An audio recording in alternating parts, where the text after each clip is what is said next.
Hello, everybody.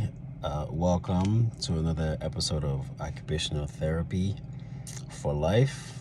This is a continuation video from the last video, which was basically what is occupational therapy. So it's going to be a short video.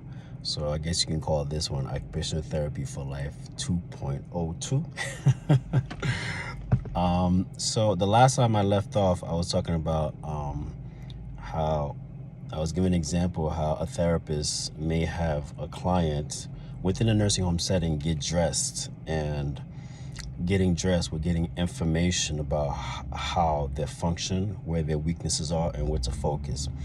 So that was one example, and it's a small example. The reason I say it's small because occupational therapy is so broad in terms of the different areas that we can work in. So what the example that I gave you of a skilled nursing facility, that's considered like a medical model.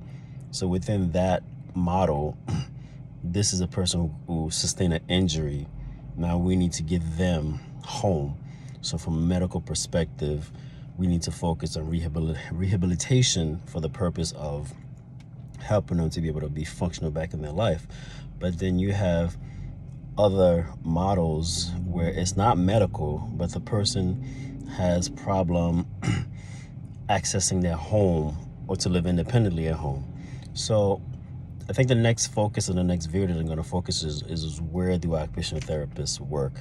So there's so much information about what OTs do and what they can and cannot do. So the next one I'm going to do is going to about where do occupational therapists work, or where can they work. And sometimes you can create a space for yourself as an occupational therapist, because we can design programs. We can go into a space and indicate how it would be more efficient to be accessible for the target audience of that space, from a place of handicap accessibility, from a place of function and what makes sense. For example, I have a chair that I purchased, and one of the things that I appreciate was mentioned that it was designed by an occupational therapist.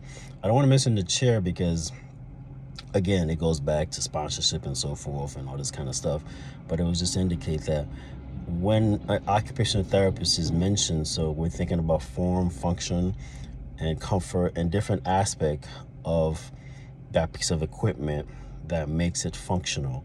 The height of it matters, the angles, and all these things. So there's so much occupational therapy. I think it's a field that's not appreciated to the extent that it needs to be. But as time goes on, more awareness is being shown. People are finding more information about why they would need an occupational therapist.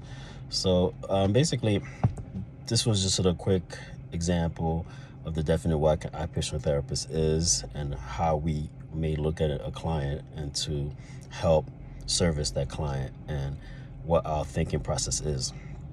So more information will be coming out on different things, and from those different examples that I give, you'll be able to give an idea of how big the field is in terms of its ability to provide service to clients. And so that's pretty much for today. Again, I didn't say that at the beginning, I'm not your provider. If you have an emergency, call 911. This is for entertainment purposes, and this is sharing my view and my understanding of the field and my experiences to you, to help you explain to you what an occupational therapist does, and how you may benefit from their services. So I'm gonna do another video much more quickly, just because this was a continuation of last week's video. So I'm gonna do another video sooner. This one's going to be focused on where do occupational therapists work. Then after that, I think I'm going to do another one about framework. So there's so many topics to choose from. So it might seem a little bit disorganized because I'm just thinking there's so many things that come to mind when I think about occupational therapy. But for the most part, I'm going to sign off for today. Thank you for your support. And if you have any questions, let me know. and have a good day. Bye.